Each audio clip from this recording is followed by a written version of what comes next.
Hello. I would say good morning, but I don't know where in the world you're located, so good day. My name is Stephen Hairfield, also known as an American monk. Today, I'd like to share a few concepts with you, especially for those that are sincere about traveling the path of consciousness and locating the idea of divine consciousness, so to speak, which obviously is located within you. Today, I'd like to talk with you about the difference of realization versus understanding versus seeking answers. And what I'm going to attempt to do is not only show you the differences between those three ideas, but also the one of greatest value.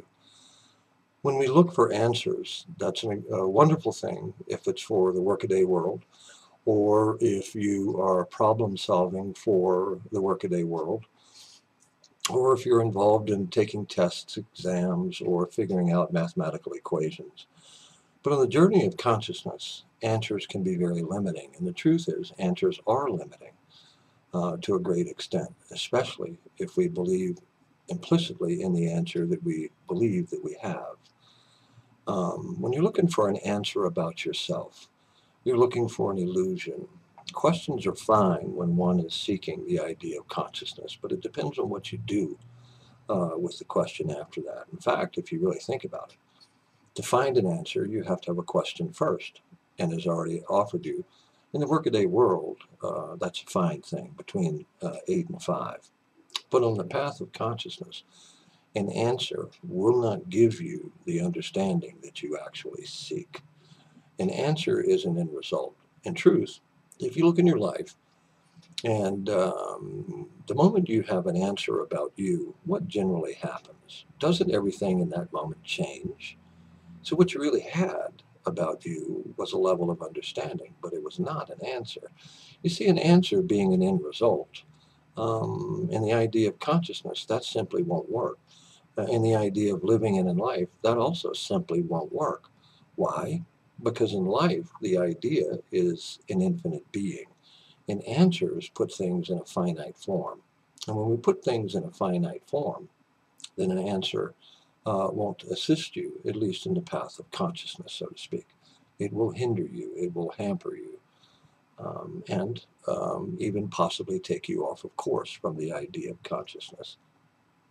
So, on that path and in that journey of enlightenment, consciousness, whatever it is that you would like to refer it to, look for realization, look for the path of understanding. So, what's the difference in that? As I've already shared with you, the idea of an answer is an end result.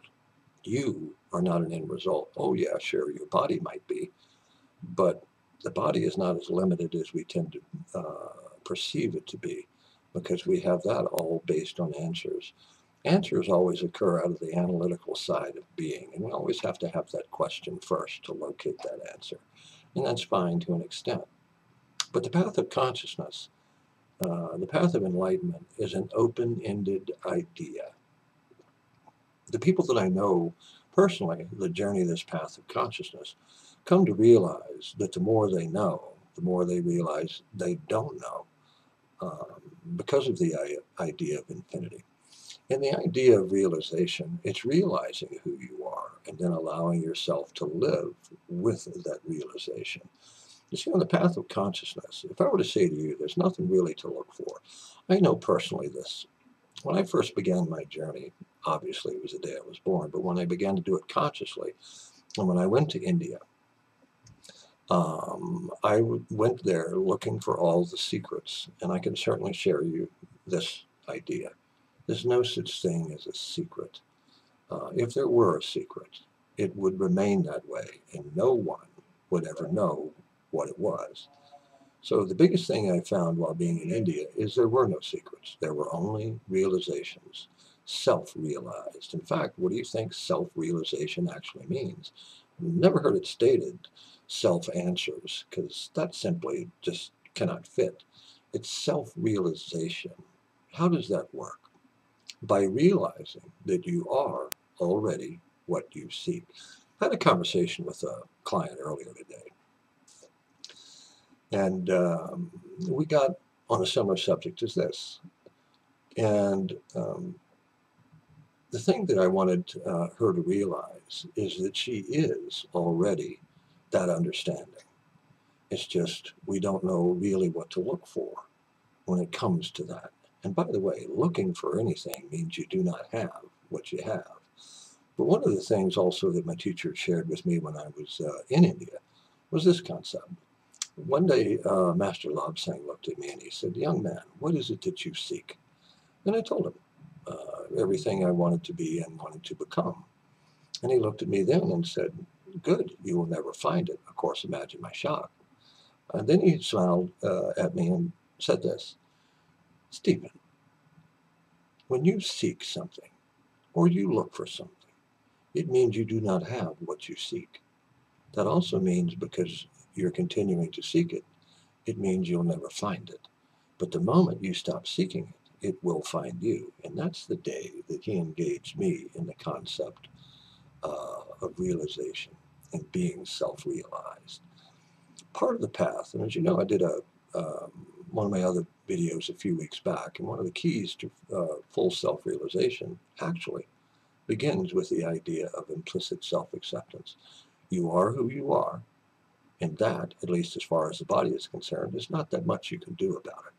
The things that you can shift, the dynamics that you can take in new directions, is self-perception, self-realization. We all are already what we seek, completely, totally. You, as Christ said, even the least among you may do these, and greater things may you do. To my mind, he was not kidding. He was very sincere and very genuine when he said it. My point is when we all realize that this is who we are, then our lives begin to change and begin to go into new directions.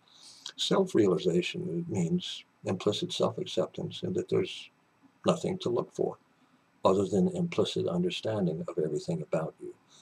We are the most powerful living thing in our reality. And I don't mean that from an ego, arrogant point of view. I mean, it's just simply the truth. But that power cannot be utilized until it's realized within you. Some of the things that these eyes have seen, my teachers and masters in the Far East do, are absolutely astounding. And when we come to realize that we ourselves also have all of that ability, no human internally is really any different than any other human, except for how we see ourselves, how we perceive ourselves, and how we realize ourselves. Self-realization is realizing, in truth, what has already been stated to you, that you are already what you seek. It's just a matter of tearing down or removing your perceived answers or your perceived misconceptions of who you are. It's also about realizing that no individual has to live by the way that we've been indoctrinated. When you look at the way people in our world live, it's the customs of the area of the world that they live. It's the religion that they follow. It's a myriad of levels of conditioning that we're all taught that we cannot be. Those are illusions. And it's just simply allowing yourself to become self-realized and just how significant every single individual is. I mean, in truth, I am you. What does that mean? It means we all have that divine ability, which goes unseen, unnoticed, and unutilized. But it is indeed there. To locate it, first off, there's nothing really to seek or to hunt for because it's already there. That's how realization actually takes place. It's realizing that you, like I, are already that incredible being. We just simply choose not to live that way. We get too caught up in the idea of wealth, of the material world, material reality. That's not realizing who you are. Oh yes, it's the vehicle. I mean, it's your body that gives you the experiences, but absolutely everything that you go through in life is a teacher, if you will, about taking you to that divine side of your own self. Everything, every human you encounter, every single experience you have. You see, one of the things that blocks us from that divine consciousness is the illusions of good and bad. That's where answers lie. That's how we determine things, yet you don't have to, because everything in life is absolutely 100% open-ended. And it's up to you to live in that open-ended manner. No other person can live your life for you. A teacher, whether they be in India or something like myself, all they can do is say, hey, here's the path, here's the doorway. But no one can make you journey that path. That's up to you. And that path is an internal path to the realization of the truth of you. The Creator made no mistake when it created each of us. And as it says in many ancient texts, we are just like it.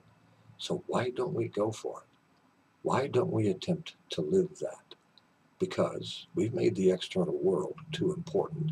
That is filled with answers. External reality has conclusions to it, so to speak. But the depth of the human can only be achieved through realization and then understanding of that realization.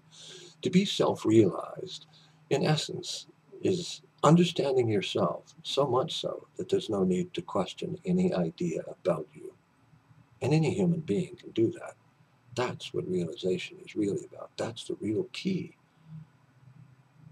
to the divine dynamics of self, is coming to those levels of realization. Every human being is so special.